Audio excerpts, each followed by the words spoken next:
based on what we know today about what Republicans and some Democrats did vote for, let's continue to look at what is in this version today and how it could potentially impact people there. What is new in this bill were a couple of other things related specifically to women's health, right? And these are things that came up again and again, that a lot of the changes that between Obamacare, the Affordable Care Act, and this new Republican version specifically attacked women when it came to the rights it took away, the coverage that was taken away, things that were considered pre-existing conditions once again. This is new, imposing an abortion restriction on tax credits. What does that mean when it comes to coverage? It means that your tax credit in any public dollars as part of Obamacare cannot flow to getting an abortion.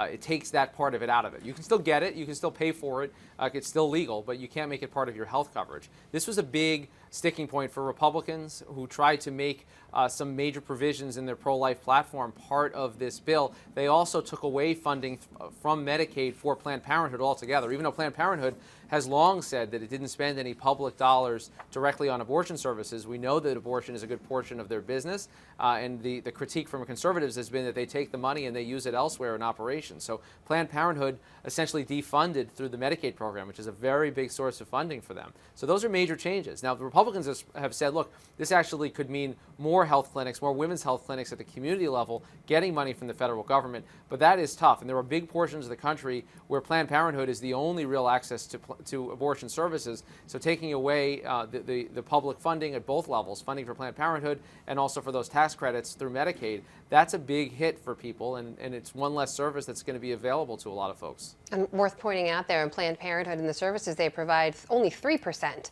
of the services they provide actually go towards abortion services. The vast majority of the millions of people that they serve, they deal with preventative care and other kinds of screenings and health services there. Mary Alice Parks over on Capitol Hill, I know you have been reporting out some of this information. What's your take on these? Yeah, actually, I kind of want to push back at something that Rick said. It's one sort of point that sounds a little bit technical, but is really interesting here. The bill, as written, actually says that you can't get a tax credit to pay for any insurance plan that covers abortion. So whether or not you get one, if the plan covers it at all, you can't use that tax credit towards the plan.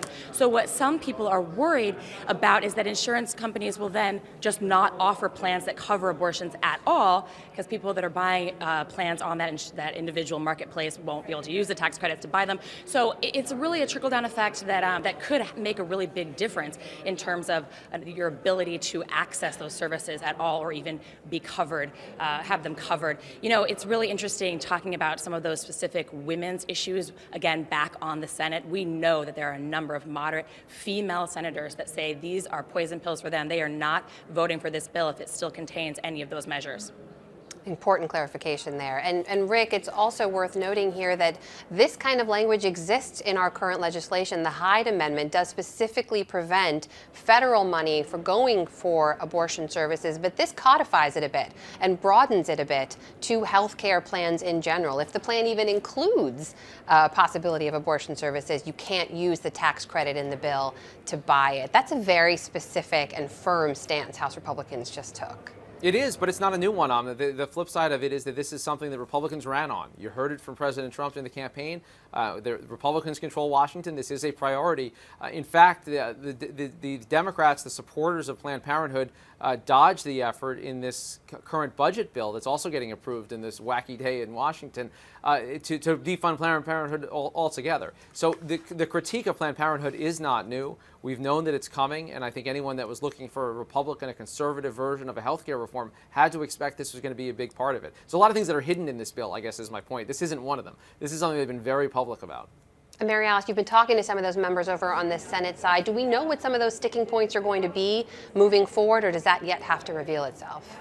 Well, this is one, like we were just talking about, some of the Planned Parenthood funding that even some moderate Republicans will not get behind, but also those tax credits. We've talked a lot about whether or not those tax credits are big enough and provide enough help for people to buy insurance on the individual markets. There's a lot of Republicans that say it just doesn't cut it, it's not enough, it leaves people in the lurch. And so they're going to work on the bill, sort of massaging it and figuring out how they can move money around to boost some of those tax credits. We're also hearing a lot about that Medicaid expansion.